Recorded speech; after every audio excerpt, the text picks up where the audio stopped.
आपातकाल के 51 साल पर भारतीय जनता पार्टी आज संविधान हत्या दिवस मना रही है और इस मौके पर यूपी, बिहार, हरियाणा समेत देश के कई राज्यों में विशेष कार्यक्रम आयोजित किए गए। इमरजेंसी की 51वीं बरसी पर प्रधानमंत्री नरेंद्र मोदी ने स्वतंत्रता, समानता और बंधुत्व की बात कही है। उन्होंने कहा कि आज हम उन सभी लोगों को श्रद्धांजलि देते हैं जिन्होंने भारत के इतिहास के सबसे काले दौर आपातकाल के दौरान लोकतांत्रिक मूल्यों की मजबूती से रक्षा की। प्रधानमंत्री ने कहा कि आपातकाल हमारे संविधान पर सीधा हमला था। इस दौरान नागरिक स्वतंत्रताएं छीन ली गई, अभिव्यक्ति की आजादी पर रोक लगाई गई, राजनीतिक नेताओं, पत्रकारों और समाज सेवियों को गिरफ्तार किया गया और उन संस्थाओं पर हमला किया गया जो हमारे लोकतंत्र की नींव है। पीएम मोदी ने आगे कहा कि संवैधानिक मूल्यों की रक्षा के प्रति अपनी सामूहिक प्रतिबद्धता को दोहराते हैं। अपने संविधान की भावना से प्रेरित होकर हम एक ऐसा भारत बनाएंगे जो न्याय, स्वतंत्रता, समानता और बंधुत्व के प्रति सदैव प्रतिबद्ध रहे।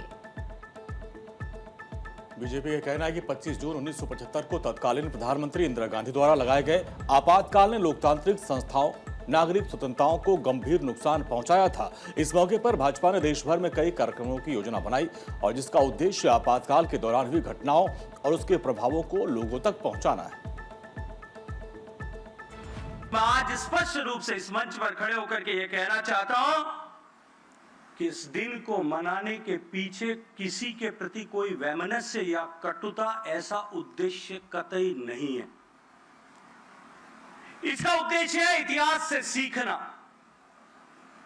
इसका ये उद्देश्य है इतिहास से प्रेरणा लेना, क्योंकि किसी गैर समाज के लिए, किसी दूसरे देश के लोगों के लिए किसी समाज का इतिहास या देश का इतिहास जो है वो तिथियों का एक संयोजन और घटनाओं का एक संकलन मात्र होता है। 51 साल पहले आज ही के दिन 25 जून 1975 को लागू आपातकाल के दौरान हजारों लोगों को जेलों में बंद किया गया, विरोध की आवाजों को दबाया गया और प्रेस पर सेंसरशिप लागू की गई। इमरजेंसी भारतीय लोकतंत्र के सबसे विवादित अध्याय की याद दिलाती है। बीजेपी ये चाहती है कि इमरजेंसी का इतिहास जन जन तक पहुंचे।